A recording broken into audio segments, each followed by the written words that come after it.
Ako sa nang i-welcome ang mga ambungan sa Department of Labor. Gituyo gid nako ni.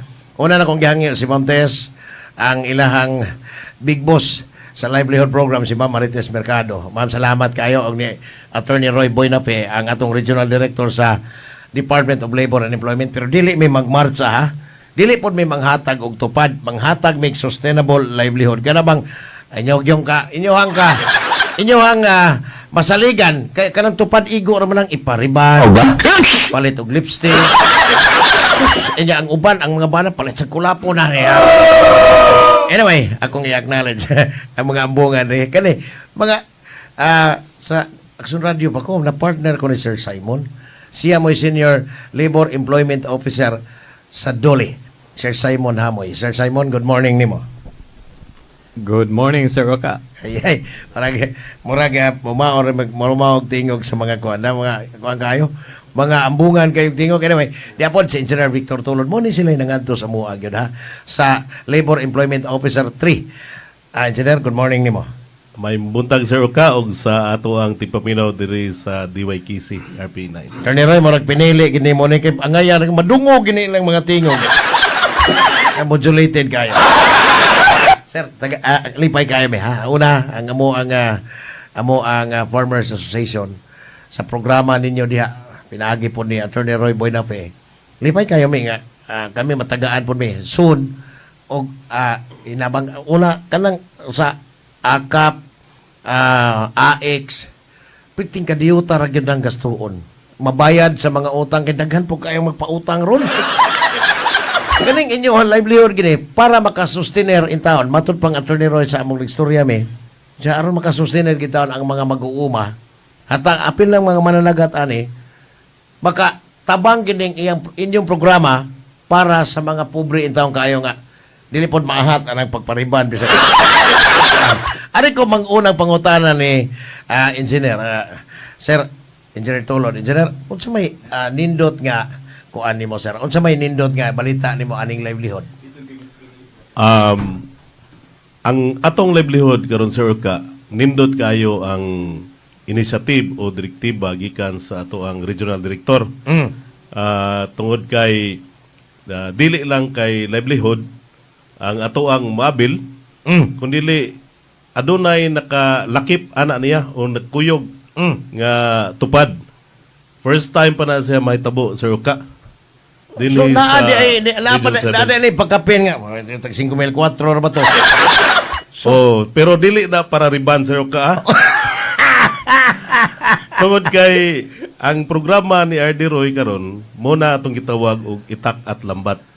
Nga kuan jud siya nakapokus ngadto sa ato ang farmers og sa ato ang mga fisher folks. Kani sa Attorney Roy unsa man gikan ni sa sektor sa mga mag-uuma? Yes, ano Sir kuno Roca. na sa ni? Mag-uuma siya. Mao nang ang iyang kasing-kasing nagyod sa mag-uuma. So mao ni ang nakanindot kay naday kuyog ning tupad pila man unsaon man mauna ang tupad kay kaning livelihood di man ni madali mo dagan pa man pila ka adlaw or buwan usa maka ani or usa maka harvest ang ilang kon labi na gikan sa duha man ni livestock o crops tingali kanang 3 months o ni lisod man ron o ni ang mga kanang mamuhi tinisura pos tubig ron si Sir Simon kuno ang Labor Employment Officer sir kanini ang unsa man ni apil ni tanan ang tanang sektor ani nga kanang naapikig og mayo Pani Sir, kining atong programa no katong ingon ni Engineer Tulod na kining sa itak at lambat no mo na gitawag mo ni kapo ni direktor ani ang musunod ang corporative farming sa ato pa corporation ang dating sa grupo pag implementar sa programa. So muso dinhi ang tupad sa pagsugod paghimo sa proyekto. Pagkanindutan ni hangtod harvest. So dili ingon nga karon mo ingon ka tupad aray ngutang ko na ang kanara pa tupad. So gamiton gamiton siya doon na gitagaan ang atong beneficiary napo kaadlaw matag bulan at least doon na siya sigurong 5,400.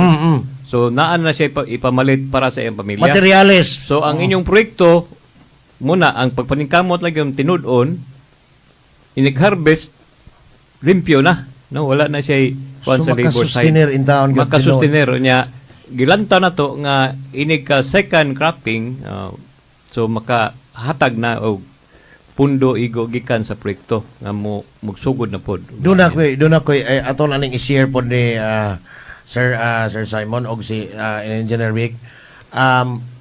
I don't know kung acceptable ba ni sa Dolly nga ang kanimang god I think kausara. Pareha naapod mi ani sa una sa BFAR. Nga ang ilahang formula is 60% ang sa income imong ibutang sa bangko. Onya 20% adto sa maintenance, onya ang 20% mo ibahinon sa nag-atiman sa kanang kumto mo fiscage. So di man magsilbi ang kay tungod sa salinite sa mudagat, di magsilbi dugay tubo ang bangus. Onya ang uban ang burog na buktot ba.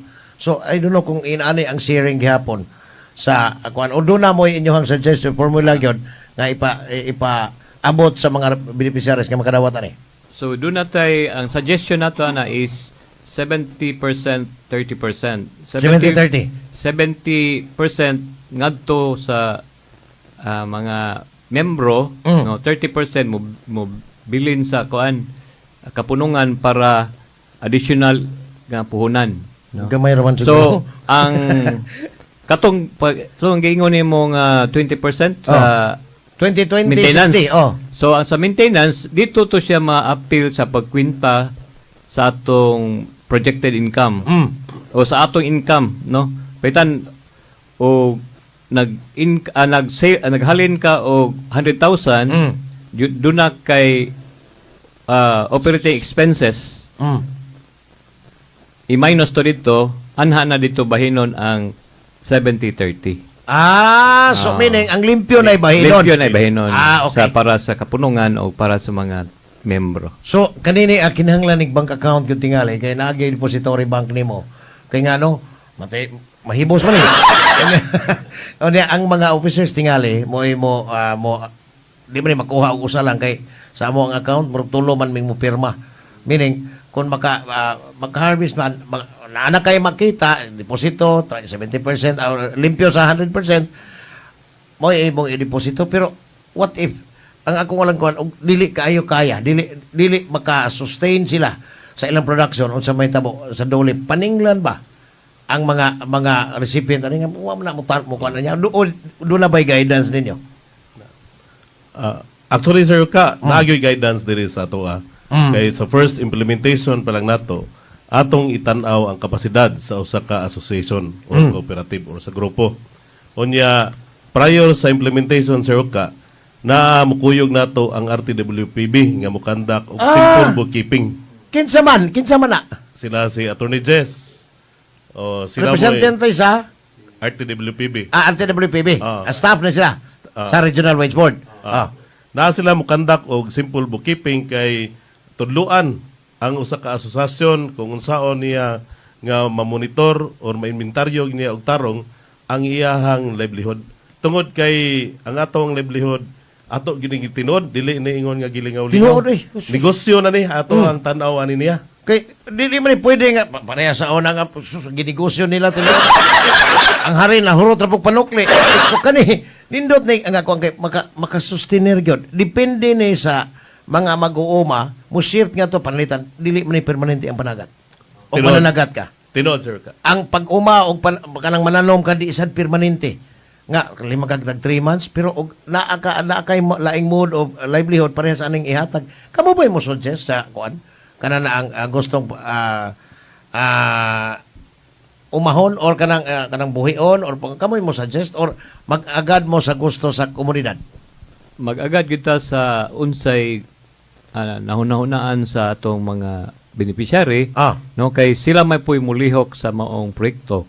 So nagagad po sa ilang kahibalo, no, sa proyekto. So depende sa grupo ug unsay iyang himuon nga project.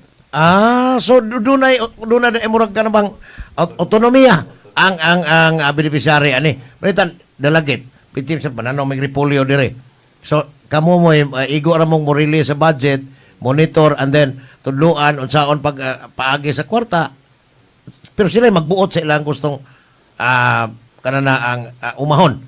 So ari ko na Engineer Vic. Sir, ang kaning inyong ipang katag-katag na livelihood program, duha na ba lang ka probinsya ang Region 7? Cebu ug Bohol? Yes, oo. Pero si na sir. Natay tulo ka field office, ang Bohol, ang Cebu Provincial Field Office, o ang Tri-City Field Office. Lahi din yung- Nagkompose na siya kuan, Cebu City, Cebu City, Mandawi, Mandawi, o og- Lapu-Lapu.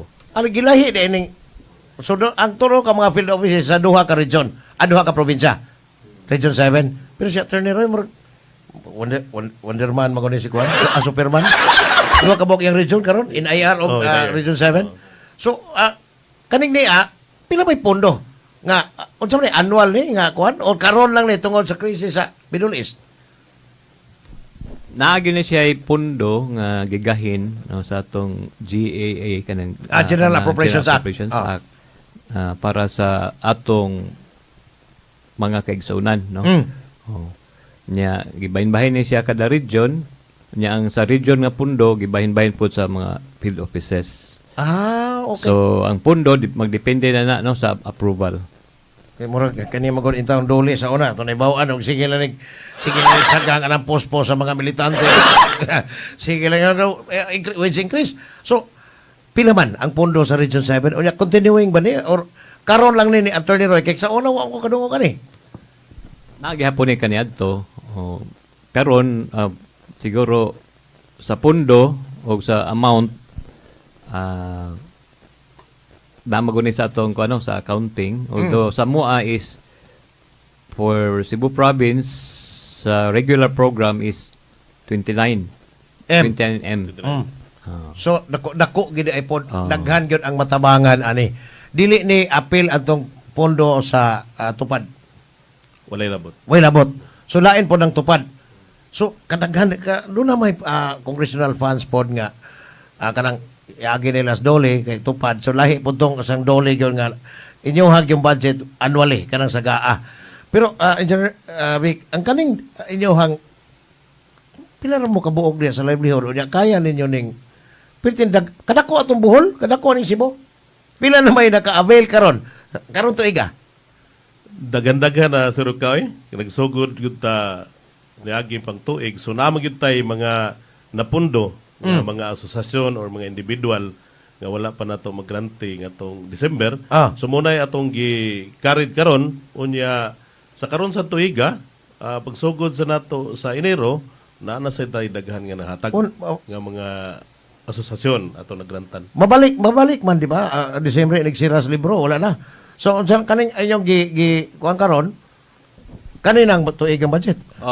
Kato siya ang giingon ni sir, ang pundo to nga mga proposals. Pondo nga mga Pundo proposals. proposal na. Pipeline ato da. Pipeline of pagka following year mo na to i-implement. Kinahanglan ba gyud ni kanang asosasyon or cooperative kaning mao nga livelihood program or pwede individual? Pwede gyud siya og individual Sir Ka. Kay ang ato ang kuan na direktiba is individual or grupo. Na mo'y matagaan. Ari ko si individual engineer. Unsa man ning individual? Panalitan si Juan de la Cruz gustong naa siya poultry, mag-poultry siya. Pero sakop siya sa asosasyon, mabuwag na sa kudiha mag-individual ko. Okay ra, pila may iyang ma-avail sa individual. Depende sa project proposal.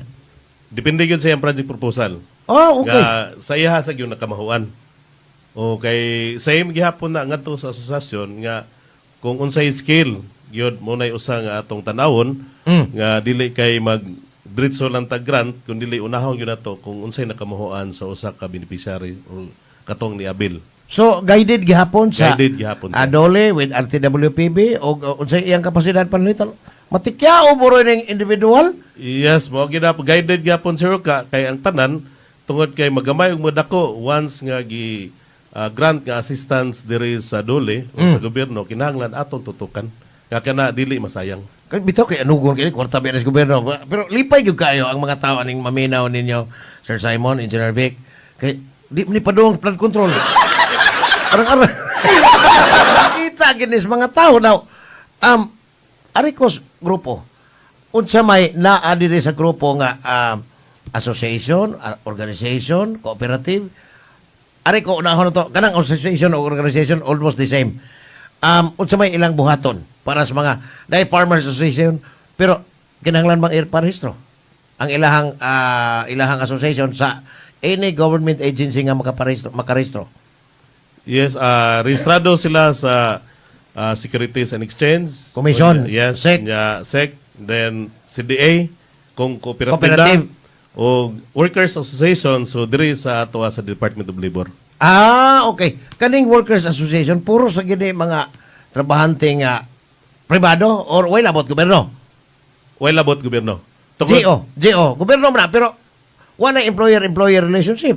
Ang GO. Ang guidelines sa to sir ka dili makabil ang sa livelihood dili makabil ang katong nagpurpose o naa sa government employee whether GO man Casual. or basta nagdawat og honoraryo magamay og madako. Basta gikan sa government Yes, funds. yes. So disqualified gina sila. Disqualified jud siya. Ang anak. Ang gigrant na to purpose is pamilyang Pilipino. so So nagdawat pamilya gyapon siya pamilya gyud. Gawas kung ni separate na siya sa iyang pamilya. Anak ni separate nagminyo na Nagminyo. sa iyang kagulingong pamilya. Nasa iyang pamilya, Oo nga, pero dili. dili Purpose. siya government employee, Dili so siya pwede purpose. siya. Yes, Pwede. sir ka. Pero ulitaw siya. Pero kanang okay, mga ulitaw karaan, buwang na kayo wa minyo. Dam na, 40 anyos na, wa pa maminyo. Or of legal age, 18 na siya. Iyang ginikanan na sa gobyerno, pero siya, estudyante at the same time, or nagtrabaho, pero dili sa gobyerno.